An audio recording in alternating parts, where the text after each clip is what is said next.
Hi everybody and welcome. Today I have Sony XV500 speaker and I'm going to tell you how can you easily pair this speaker with your Android application and how to install this application.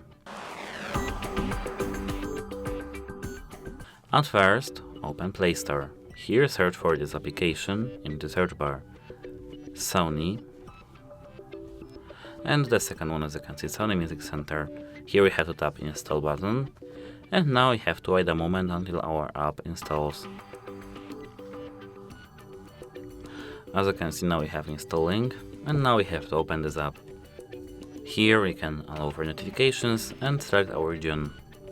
I will set to United States. Here, as you can see, we have I read the above contents and agree. Then we have to tap next. Here, next again, and agree and proceed.